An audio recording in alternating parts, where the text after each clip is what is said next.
Welcome to Inspire Physics Classes friends. आज हम करेंगे फिजिक्स का मॉक टेस्ट नंबर 22। यदि आपने पहले वाले 21 मॉक टेस्ट नहीं देखे हैं तो आप उन्हें भी देख लें। यदि दोस्तों आप हमारे इन मॉक टेस्ट को हल करते हैं तो आपको फिजिक्स के बहुत से अच्छे अच्छे क्वेश्चन देखने को मिलेंगे और उनके साथ ही अच्छे अच्छे कंसेप्ट भी सीखने को मिलेंगे। तो दोस्तों आप हमारे साथ रेगुलर बने रहिए और हमारे इन सभी मॉक टेस्ट को हल करें। यदि दोस्तों आप हमारे इन मॉक टेस्ट की PDF फाइल प्राप्त करना चाहते हैं तो आप हमारे Telegram group inspire Physics classes को ज्वाइन कर लें। वहाँ पर आपको हमारी सभी यानी मॉक टेस्ट की PDF फाइल अवेलेबल करा दी जाती हैं और अन्य भी इंपॉर्टेंट क्वेश्चनों की PDF फाइल आपको यहाँ पर हमारे Telegram group inspire Physics classes पर मिल जाएंगी। यदि दोस्तों आप हमारे चैनल पर नए हैं तो हमारे चैनल को भी सब्सक्राइब कर लें और बेल आइकन को दबा लें, जिससे कि आपको नई वीडियो की नोटिफिकेशन तुरंत ही मिल जाए। दोस्तों शुरुआत करते हैं आज के हमारे मॉक टेस्ट नंबर 22 की। देखते हैं इसका पहला क्वेश्चन है, निम्न में से कौन सी विधि को पृथ्वी के किसी ग्रह या किसी तारे की दूरी को मापने के लिए प्रयुक्त किया जाता है। एंड दोस्तों हमें बताना है कि पृथ्वी से किसी तारे या कोई उपग्रह है यानी कि कोई ग्रह या तारा है, उसकी पृथ्वी से दूरी ज्ञात करनी है तो उसके लिए किस विधि का प्रयोग किया जाएगा। तो दोस्तों वह है विधि जो होती है उस होती है लंबन विधि। यानी लंबन विधि के द्वारा हम पृथ्वी से किसी तारे या ग्रह की दूरी ज्ञात कर सकते हैं। इस विधि के अंदर क्या करते हैं कि पृथ्वी पर कोई 2 पॉइंट ले लेते हैं और उनकी मध्य की दूरी अपन ज्ञात कर लेते हैं, मान लो वो R हो जाती है। और दोस्तों फिर इन दोनों बिंदुओं से किसी तारे या जो ग्रह जो भी है उस पर अपन कोण आपतित करते हैं। यह जो कोण होता है दोस्तों इसका भी मान अपन ज्ञात कर लेते हैं। फिर इस दूरी से और इस थीटा के यानी मान से अपन ग्रह और तारे के मध्य के बीच की दूरी है जो D, उसको अपन निकाल सकते हैं। उसका फॉर्मूला होता है हमारा D = R/θ। तो दोस्तों इस विधि द्वारा ये हमारी विधि होती है वो होती है लंबन विधि। तो लंबन विधि द्वारा अपन पृथ्वी और तारे या ग्रह के बीच की दूरी ज्ञात कर सकते हैं। तो इस क्वेश्चन का राइट आंसर हो जाएगा ऑप्शन नंबर बी। अब हाँ नेक्स्ट क्वेश्चन है, एक क्रिकेट खिलाड़ी गेंद को अधिकतम 100 मीटर की क्षैतिज दूरी तक फेंक सकता है। वही खिलाड़ी उसी गेंद को समान चाल से मैदान में कितनी ऊंचाई तक फेंक सकेगा। यानी दोस्तों हमें बताना है कि कोई क्रिकेट का कोई खिलाड़ी है, वो किसी गेंद को अधिकतम यानी मैदान के अंदर 100 सेंटीमीटर दूरी फेंक सकता है और फिर यही खिलाड़ी और जिस वेलोसिटी से इसको फेंक रहा है वह कितनी अधिकतम ऊंचाई तक फेंक सकेगा। तो दोस्तों यहाँ पर हमें पता है कि जो क्षैतिज प्रयास होती है हमारी, जो प्रक्षेपी गति होती है उसके अंदर जो अधिकतम क्षैतिज प्रयास होती है उसका फॉर्मूला होता है R मैक्सिमम = होता है दोस्तों हमारा U²/G होता है। तो दोस्तों ये हमें शोध दिया हुआ है और हमें निकालना है H मैक्सिमम। तो दोस्तों इसका जो फॉर्मूला होता है वो ये होता है हमारा U²/2G होता है। तो दोस्तों यहाँ पर U²/G का मान हमारा 100 निकल कर आ गया। यदि इसको 2 से डिवाइड कर देंगे तो दोस्तों हमारा H मैक्सिमम का मान आ जाएगा। इनकी 100 को 2 से डिवाइड करेंगे तो मान निकल कर आ जाएगा 50 मीटर। तो दोस्तों इस क्वेश्चन का राइट आंसर हो जाएगा हमारा 50 मीटर, ऑप्शन नंबर ए वाला। अब है नेक्स्ट क्वेश्चन है, L लंबाई और M द्रव्यमान की एक समान चेन एक घर्षण रहित मेज पर रखी है तथा इसकी लंबाई का 1/3 भाग मेज के एक किनारे पर लटका है। यदि G गुरुत्व के कारण त्वरण है तो चेन के लटके हुए भाग को ऊपर खींचने में कार्य की आवश्यकता होगी। देखिए दोस्तों हमें दिया हुआ कोई टेबल है, उस पर L लंबाई की कोई चेन है और उसका 1/3 भाग यानी L/3 जो लंबाई होगी वह नीचे लटकी हुई है। दोस्तों हमें इसको ऊपर खींचना है पूरी चेन को, तो इसको ऊपर खींचने में जो किया गया कार्य होगा वो हमें निकालना है। तो देखिए दोस्तों यदि ये जो चेन लटकी हुई है उसका जो मास होगा दोस्तों वो हमारा M/3 हो जाएगा, क्योंकि टोटल जो हमारी चेन है उसका मास M है। तो ये जो ओनली जो लटकी हुई हमारी हो जाएगी उसका मास हो जाएगा M/3। और दोस्तों यह जो निहित होगा इसके द्रव्यमान के अंदर यहाँ पर होगा, ये संपूर्ण द्रव्यमान यहाँ पर निहित होगा। तो दोस्तों ये अपन इस द्रव्यमान के अंदर को इस टेबल तक विस्थापित करना है। तो यानी कि इतने विस्थापन के कारण इसके अंदर जो कार्य किया जाएगा वो अपन निकाल लेंगे, वही कार्य इस चेन को ऊपर यानी खिसकाने में किया गया कार्य होगा। तो दोस्तों अपन निकालते हैं इस द्रव्यमान के अंदर को यहाँ पर ले जाने में किया गया कार्य है। तो दोस्तों ये द्रव्यमान है, यदि अपन इस पर यानी भार निकालेंगे तो हमारा भार कितना हो जाएगा M/3 × G हो जाएगा। अब दोस्तों इस भार को अपन को यहाँ पर ले जाना है, तो दोस्तों ये हमारी लंबाई कितनी हो जाएगी, यदि ये टोटल L/3 है तो इसकी आधी L/6 हो जाएगी। तो दोस्तों यानी इसको यानी हमारा बल है एक तरह से, यदि इसको अपन विस्थापन से मल्टीप्लाई कर देंगे तो दोस्तों इस द्रव्यमान के अंदर को टेबल तक पहुँचाने में किए गए कार्य के बराबर हो जाएगा। तो जो दोस्तों हमारा जो कार्य हो जाएगा वो हो जाएगा हमारा m/3 इंटू जी को अपन विस्थापन यानी कि l/6 से मल्टीप्लाई कर देंगे तो ये हमारा हो जाएगा mg/l/18 हो जाएगा। तो दोस्तों ये जो कार्य होगा यह इस संपूर्ण चेन को इस टेबल पर खिसकाने के लिए जो कार्य की आवश्यकता होगी वो कार्य होगा। तो इस क्वेश्चन का राइट आंसर हो जाएगा हमारा ऑप्शन नंबर डी mg/l/18। अब हमारा नेक्स्ट क्वेश्चन है, एक व्यक्ति कृत्रिम उपग्रह में भारहीनता अनुभव करता है क्योंकि पृथ्वी के कारण लगा आकर्षण बल। दोस्तों हमें बताना है कि जब कोई यानी किसी ग्रह के चारों ओर कोई कृत्रिम उपग्रह घूम रहा है और उस कृत्रिम उपग्रह के अंदर यदि कोई व्यक्ति रहता है तो दोस्तों वह भारहीनता अनुभव करती है, मतलब कि उसका जो भार होता है वो हमारा शून्य होता है। तो दोस्तों वो किस कारण होता है? क्योंकि उसका सही कारण ये होता है कि दोस्तों ये जो भार होता है यह है कि इसके अंदर यानी कि वर्तीय गति करने के लिए जो अभिकेंद्रीय बल की आवश्यकता होती है उसके बराबर हो जाता है। तो यानी कि दोस्तों ये जो भार होता है यह अभिकेंद्रीय बल के रूप में काम में ले लिया जाता है और ये जो व्यक्ति होता है यह भारहीनता की यानी भारहीनता महसूस करता है। तो इस क्वेश्चन का राइट आंसर हो जाएगा ऑप्शन नंबर सी वाला। यानी जब कोई व्यक्ति अंतरिक्ष यात्री में किसी ग्रह के चारों ओर यानी किसी कक्षा में गति करता है तो उसको जो अभिकेंद्रीय बल होता है दोस्तों वो उसके भार से ही प्राप्त होता है। यानी कि जो भार होता है इसका अभिकेंद्रीय बल के रूप में खर्च हो जाता है और इसका जो टोटल भार बचता है वो शून्य बचता है, यानी कि यह भारहीनता को महसूस करेगा। तो इस क्वेश्चन का राइट आंसर हो जाएगा ऑप्शन नंबर सी, यानी इसका जो भार होता है वो अभिकेंद्रीय बल के बराबर होता है। अब नेक्स्ट क्वेश्चन है, एक पिंड का द्रव्यमान उसके द्वारा लिए गए समय की तृतीय घात के समानुपाती है तो इस पिंड के त्वरण का परिणाम होगा। यानी दोस्तों हमें दिया हुआ है कि कोई हमारा विस्थापन है और वह t⁻³ के समानुपाती है। तो दोस्तों हमें बताना है जो त्वरण होगा वह किसके समानुपाती होगा। तो दोस्तों हम जानते हैं त्वरण का फॉर्मूला हमारा होता है विस्थापन बट्टे समय स्क्वायर, यानी t² होता है x/t²। तो दोस्तों इसको अपन लिखते हैं कि x/ जो t² हमारा समानुपाती हो जाएगा वो t की हो जाएगा कि दोस्तों यहाँ से t² निकाल करके अपन इधर ले आए, यहाँ पर बच जाएगा t। तो दोस्तों यहाँ से अपन देखते हैं कि ये जो त्वरण का फॉर्मूला हो जाता है ये त्वरण होता है ये हमारा समय के समानुपाती है। यानी कि जैसे जैसे हमारा t का मान बढ़ेगा वैसे वैसे त्वरण का मान भी बढ़ेगा, यानी कि त्वरण का जो मान होगा वह समय के साथ बढ़ेगा। तो इस क्वेश्चन का राइट आंसर हो जाएगा ऑप्शन नंबर ए। अब हमारा नेक्स्ट क्वेश्चन है, वह ऊर्जा जो 1 नैनोमीटर से 0.5 नैनोमीटर की डे ब्रोगली तरंग दैर्ध्य को कम करने के लिए किसी इलेक्ट्रॉन में जोड़ी जानी चाहिए होगी। यानी दोस्तों हमें बताना है कि कोई डी ब्रोगली तरंग दैर्ध्य है 1 नैनोमीटर की, इसको 0.5 नैनोमीटर में परिवर्तित करने के लिए कितनी और ऊर्जा की आवश्यकता होगी वो हमें बताना है।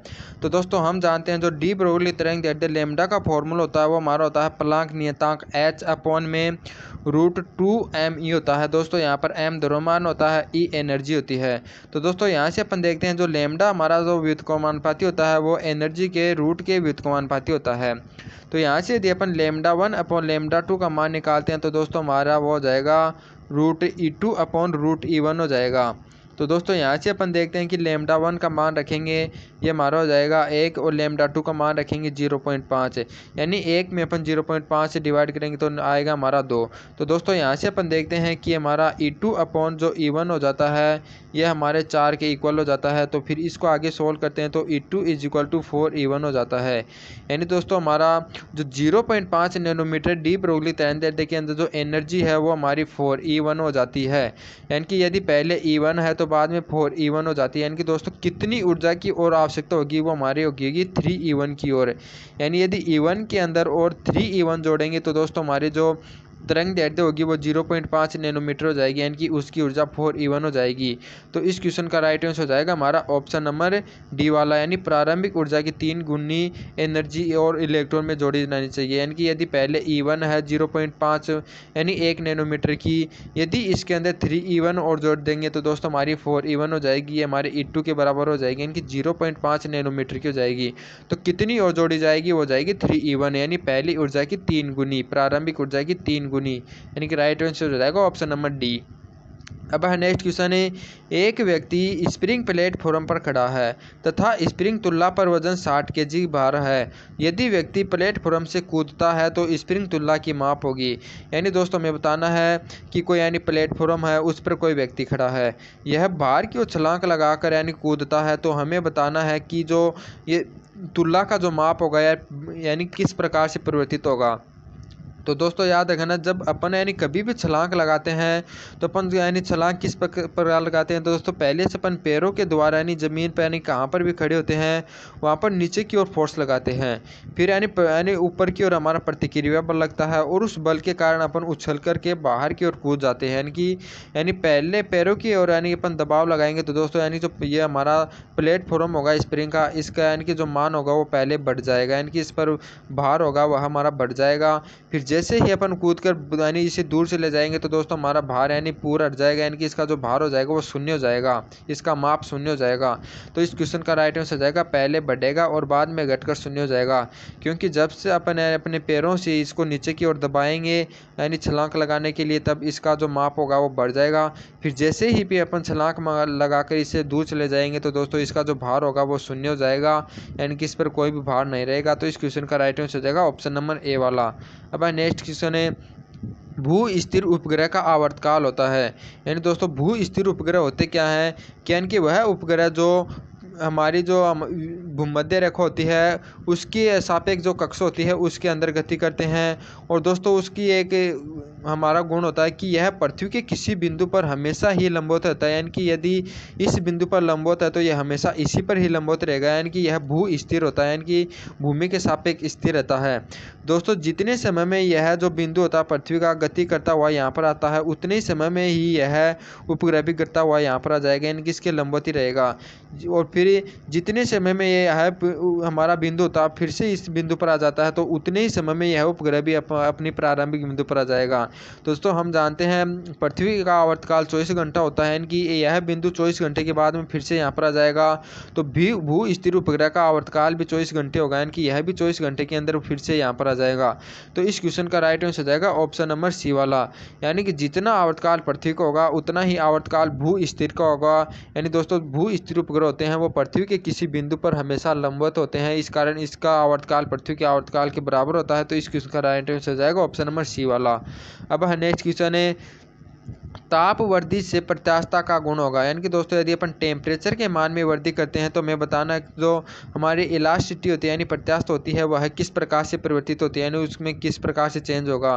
तो याद रखना टेम्परेचर के मान में बढ़ाने पर जो हमारे दोस्तों इलास्टिसिटी होती है उसके मान में यानी डिक्रीज होता है, यानी प्रत्यास्थता का मान घट जाता है, गुण घट जाता है। तो इस क्वेश्चन का राइट आंसर जाएगा ऑप्शन नंबर बी वाला।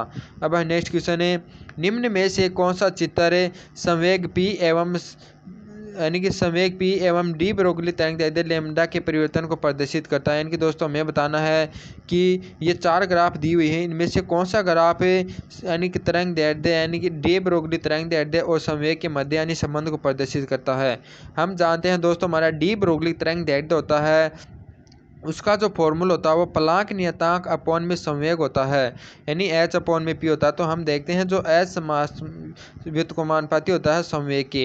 तो दोस्तों यदि इसके व्युत्क्रमानुपाती होता है तो हम जानते हैं जो व्युत्क्रमानुपाती का ग्राफ होता है वो हमारा इस प्रकार का होता है। तो यानी कि ये ग्राफ हमें बी ऑप्शन वाला दिया हुआ है, तो इस क्वेश्चन का राइट आंसर हो जाएगा ऑप्शन नंबर बी वाला। यानी कि लैम्डा और पी आपस में व्युत्क्रमानुपाती होती हैं और व्युत्क्रमानुपाती के लिए जो ग्राफ होता है व्युत्क्रमानुपाती के लिए वो होता है ऑप्शन नंबर बी वाला। अब है नेक्स्ट क्वेश्चन हमारा 11वां कि कौन सी घटना पदार्थ की तरंग प्रकृति के लिए सर्वाधिक रूप से प्रमाणित करती है। यानी दोस्तों हमें बताना है कि निम्न में से कौन सी जो घटना होगी वह हमारी जो यानी पदार्थ की तरंग प्रकृति होती है उसको सर्वाधिक रूप से प्रमाणित करती है। यानी कि दोस्तों पदार्थ की तरंग प्रकृति क्या होती है कि यानी कि जो डी ब्रोगली वैज्ञानिक है उन्हें बताया था कि जब कोई पदार्थ होता है उसकी वेलोसिटी का मान बहुत ही अधिक कर दिया जाए, यानी कि उसका जो मास होता है उसकी तुलना में वेलोसिटी का मान अधिक कर दिया जाए तो वह तरंग के रूप में यानी परिवर्तित हो जाता है। तो दोस्तों यदि इलेक्ट्रॉन का यदि अपन वेलोसिटी का मान यानी बहुत अधिक करते हैं और फिर उसका किसी को यानी कि दीवार के कारण उसका विवर्तन हो जाता है, तो यानी कि दोस्तों यह डी ब्रोगली यानी वैज्ञानिक का यह जो तरंग यानी प्रकृति का सिद्धांत है यह संपूर्ण रूप से प्रमाणित हो जाता है। तो याद रखना इलेक्ट्रॉन का विवर्तन जब हो जाता है यानी कि जैसे ही इलेक्ट्रॉन का विवर्तन हो गया तो हमारा जो डी ब्रोगली तरंग दैर्ध्य जो पदार्थ की तरंग प्रकृति वाला सिद्धांत था वो प्रमाणित माना गया।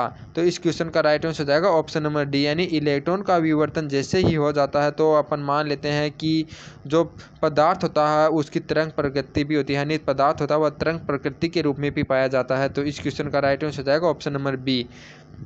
अब है नेक्स्ट क्वेश्चन है, एक मकान में दो बल्ब लगे होते हैं तो उनमें से एक दूसरे से अधिक प्रकाश देता है, तो निम्न में से कौन सा कथन सही है। यानी दोस्तों हमें बताया गया है कि एक मकान के अंदर दो बल्ब लगे हुए हैं, एक पहला जो बल्ब है वो दूसरे की अपेक्षा अधिक यानी प्रकाश देता है, यानी अधिक यानी कि अधिक हमें रोशनी देता है। तो हमें बताना है कि किस बल्ब का यानी प्रतिरोध अधिक होगा। तो दोस्तों याद रखना, जो यानी बल्ब अधिक प्रकाश देगा उसका प्रतिरोध कम होता है, और जो बल्ब कम प्रकाश देता है उसका प्रतिरोध अधिक होता है।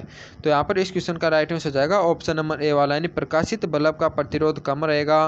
और यानी कि दोस्तों जो बल्ब अधिक प्रकाश देगा यानी प्रकाशित होगा उसका रेजिस्टेंस का मान होता है वो लो होता है, यानी कि कम होता है। अब हमारा नेक्स्ट क्वेश्चन है, किसी समय स्थिति तथा समय टी में यानी निम्न प्रकार से यानी संबंध को दर्शाया जाता है, तो किस समय पर त्वरण का मान शून्य होगा। यानी कि दोस्तों हमें विस्थापन दिया हुआ है समय के पदों में, और हमें बताना त्वरण किस समय पर जीरो होगा। तो दोस्तों यदि इसका अपन अवकलन करेंगे तो हमें वेग प्राप्त हो जाएगा, फिर वेग का टी के सापेक्ष दोबारा से यदि अपन अवकलन करेंगे तो हमें त्वरण प्राप्त हो जाता है, और त्वरण की इक्वेशन में हम ए का मान जीरो रखेंगे तो टी का मान हमें प्राप्त हो जाएगा। तो दोस्तों यहाँ अपन देखते हैं, हमें विस्थापन दिया हुआ है, यदि अपन वेग निकाल लेंगे तो v इक्वल टू हमारा हो जाता है dx/dt, यानी विस्थापन का t के सापेक्ष अवकलन करेंगे तो ये हमारा हो जाएगा 280 - के 3bt² हो जाएगा यदि विस्थापन का अवकलन करते हैं। तो दोस्तों हम जानते हैं जो हमारा त्वरण होता है ये हमारा होता है dv/dt होता है, यानी वेग का दोबारा से t के सापेक्ष अपन अवकलन करेंगे तो इसका अवकलन करेंगे तो हमारा हो जाएगा 2a, ये हो जाएगा माइनस का 6bt। अब दोस्तों हमें पूछा गया है कि त्वरण यानी शून्य हो जाता है तो हमें समय ज्ञात करना किस समय पर होगा। तो दोस्तों त्वरण की जगह अपन जीरो रख लेते हैं तो हम यहाँ से t का मान निकाल सकते हैं। तो 6bt को अपन यदि इधर लेकर के आएंगे तो हो जाएगा 6bt प्लस को हो जाएगा माइनस की था इधर, और ये हो जाएगा 2a। तो दोस्तों यहाँ से अपन t बराबर देखते हैं, ये हमारा a/3b हो जाता है, यानी t बराबर a/3b पर हमारा त्वरण का मान होता है दोस्तों वो शून्य हो जाता है। तो इस क्वेश्चन का राइट आंसर हो जाएगा ऑप्शन नंबर सी वाला a/3b। अब है नेक्स्ट क्वेश्चन है, जब किसी इलेक्ट्रॉन का वेग बढ़ जाता है तो उसकी डी ब्रोगली तरंग दैर्ध्य होगी। यानी कि दोस्तों मैंने बताया था कि हमारी जो डी ब्रोगली तरंग दैर्ध्य होती है वह उसका जो फॉर्मूला होता है वो हमारा ये होता है लैम्डा इक्वल टू होता है प्लांक नियतांक अपॉन पे यानी संवेग। तो दोस्तों यहाँ से अपन देखते हैं संवेग को अपन इस प्रकार भी लिख सकते हैं यानी mv, यानी p बराबर होता है mv। तो जैसे ही अपन इसकी वेलोसिटी का मान बढ़ाएंगे तो दोस्तों हमारी जो तरंग दैर्ध्य हो जाएगी उसका मान यानी कम हो जाएगा, क्योंकि यही इसकी व्युत्क्रमानुपाती होती है। तो जैसे ही इसकी वेलोसिटी का मान बढ़ाया जाएंगे इलेक्ट्रॉन का वेग का मान बढ़ाया जाएगा, तो उसी प्रकार हमारी जो तरंग दैर्ध्य की यानी जो वेवलेंथ है डी ब्रोगली वेवलेंथ उसका मान डिक्रीज हो जाएगा। तो इस क्वेश्चन का राइट आंसर हो जाएगा ऑप्शन नंबर बी वाला। अब नेक्स्ट क्वेश्चन है, एक उत्तल लेंस की क्षमता प्लस डी डायरेप्टर तथा अवतल लेंस की क्षमता माइनस यानी कि 4 डायरेप्टर है, तो संपर्क यानी रखे हुए संयुक्त लेंस का होगा। यानी दोस्तों हमें बताना है कि दो लेंस है उनकी क्षमता में द्वि है, उन दोनों को यानी कि संयुक्त करने पर जो हमारा जो संयुक्त लेंस होगा उसकी यानी कि फोकस लेंस हमें बतानी है। तो देखिए दोस्तों इन दोनों हम जानते हैं कि संयुक्त लेंस की जो हमारी यानी शक्ति होती है वो हमारी होती है P1 + P2 होती है। तो हमारा संयुक्त लेंस हो जाएगी इसकी क्षमता कितनी हो जाएगी +6 - के 4 हो जाएगी, यानी कि 2 डायरेप्टर हो जाएगी। और हम जानते हैं कि दोस्तों हमारा फोकस यानी लेंथ होता है वो हमारा होता है 1 यानी p होता है। यदि दोस्तों हमें यानी फोकस लेंथ यदि सेंटीमीटर में याद करनी हो तो यानी 100/p करते हैं। तो 100 के अंदर यदि अपन 2 का भाग देंगे तो दोस्तों हमारा 50 निकल कर आ जाएगा, यानी कि 50 सेंटीमीटर इसकी यानी फोकस लेंथ हो जाएगी। तो इस क्वेश्चन का राइट आंसर हो जाएगा ऑप्शन नंबर बी वाला, यानी 50 सेंटीमीटर फोकस लेंथ की यानी होगी यदि 6 डायरेप्टर और -4 डायरेप्टर के 2 लेंसों को संयुक्त किया जाता है तो उसकी जो फोकस हो जाएगी 50 सेंटीमीटर। अब हमारा नेक्स्ट क्वेश्चन है, चक्रण के कारण गतिक उत्थान होता है। यानी कि दोस्तों यानी कि कोई वस्तु यदि चक्रण करती है तो उसके अंदर यानी गतिक उत्थान प्राप्त होता है, तो वह किस नियम के अंदर प्राप्त होता है, तो वह प्राप्त होता है मैग्नस के प्रभाव में। यानी दोस्तों मैग्नस के प्रभाव के अंदर ही हमें जो गतिक उत्थान प्राप्त होता है चक्रण गति के कारण। क्योंकि दोस्तों यदि कोई वस्तु चक्रण गति कर रही है तो यानी कि चक्रण गति इस प्रकार कर रही है, और यदि हमारी जो हवा यदि इस प्रकार चलती है तो इस हवा के कारण दोस्तों यदि इस प्रकार से गति कर रही है तो इस हवा को या इधर लेकर के आएगी तो यहाँ पर तो हवा का घनत्व अधिक हो जाता है और यहाँ पर घनत्व कम हो जाता है, यानी कि दाब कम हो जाता है। तो इस प्रकार के कारण इस गति की दिशा नहीं परिवर्तित हो जाता है, यानी गति का अवरोध उत्पन्न हो जाता है, गति उत्थान उत्पन्न हो जाता है। तो इस क्वेश्चन का राइट आंसर आएगा ऑप्शन नंबर ए वाला, यानी कि दोस्तों ये मैग्नेटिक प्रभाव ही होता है हमारा।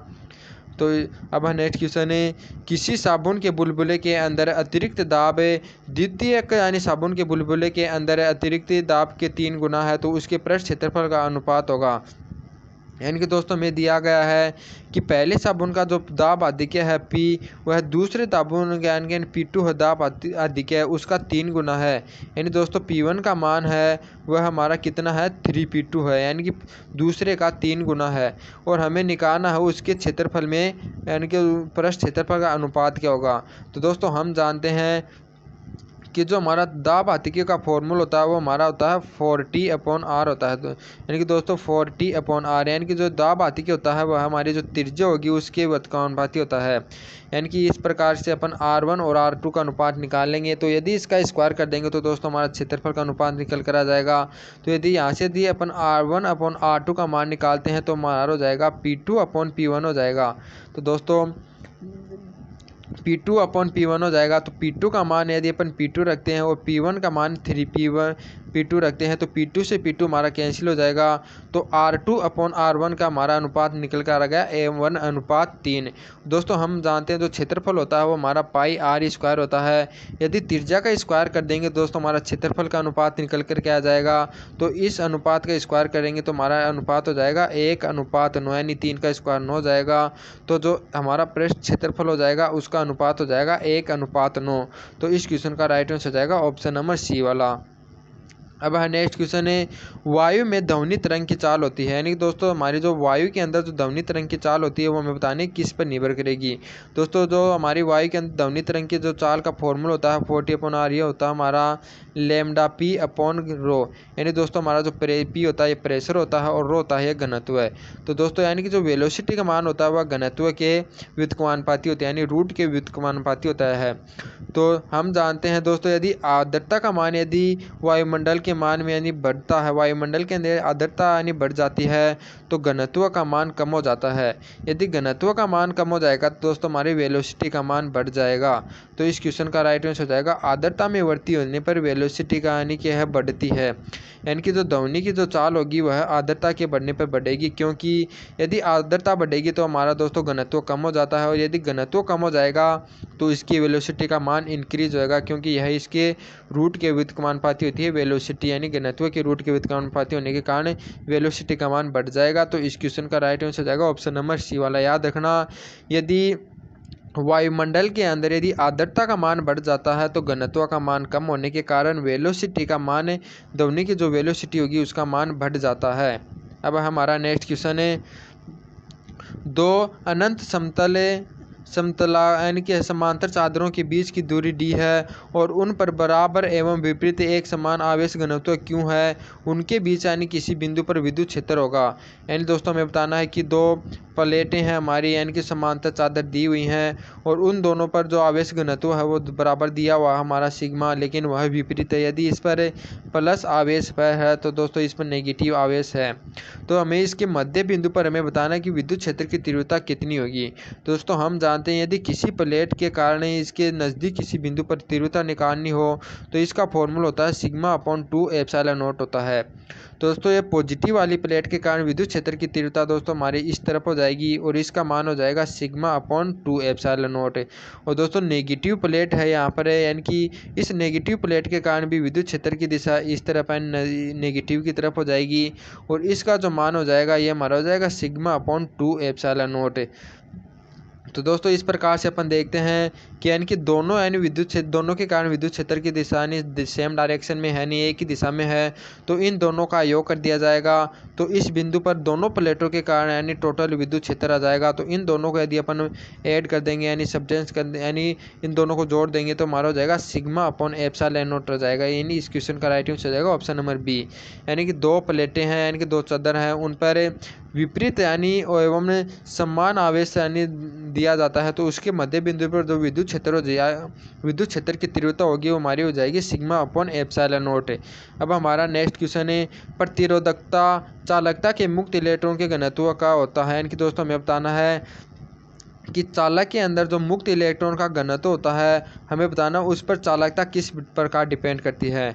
तो दोस्तों याद रखना, जैसे ही यदि अपन इसका घनत्व बढ़ जाता है, इलेक्ट्रॉन का घनत्व है, तो उसकी चालकता का मान है यानी कि बढ़ जाता है, यानी कि प्रतिरोधकता का मान कम हो जाता है। यानी याद रखना दोस्तों, जो प्रतिरोधकता होती है हमारी रो यानी कि प्रतिरोधकता रो, यह जो हमारी इलेक्ट्रॉन का घनत्व होता है एन इसके व्युत्क्रमानुपाती होती है। जैसे ही मुक्त इलेक्ट्रॉन का घनत्व बढ़ जाता है प्रतिरोधकता का मान कम हो जाता है, क्योंकि दोस्तों मुक्त इलेक्ट्रॉन का घनत्व बढ़ने पर यानी कि मुक्त इलेक्ट्रॉन की संख्या बढ़ जाएगी, तो अधिक मुक्त इलेक्ट्रॉन होने के कारण चालकता का मान बढ़ जाता है, जिससे कि प्रतिरोध यानी प्रतिरोधकता का मान कम हो जाता है।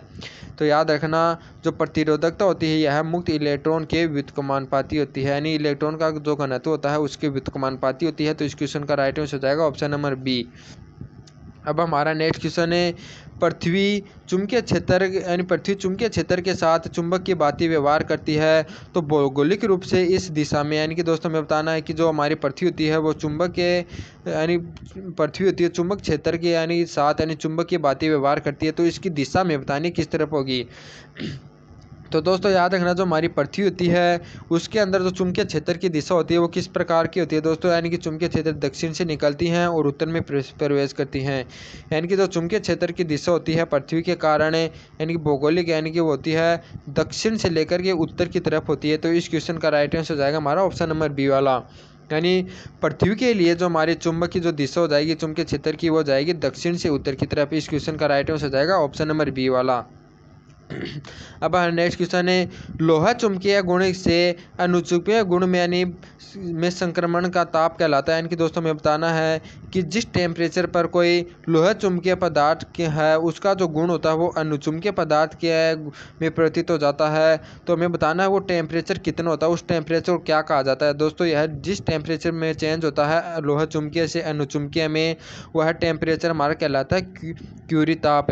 यानी क्यूरी टेम्परेचर पर ही लोहा चुंबकीय जो हमारा गुण होता है वो अनुचुंबकीय गुण के रूप में परिवर्तित होने लग जाता है। यानी कि दोस्तों यदि लोहा चुंबकीय पदार्थ को गर्म किया जाता है तो एक टेम्परेचर ऐसा आ जाता है कि उससे अधिक टेम्परेचर करने पर वह अनुचुंबकीय गुण में परिवर्तित होने लग जाता है। तो ये जो टेम्परेचर होता है वो हमारा क्यूरी टेम्परेचर कहलाता है। अब नेक्स्ट क्वेश्चन है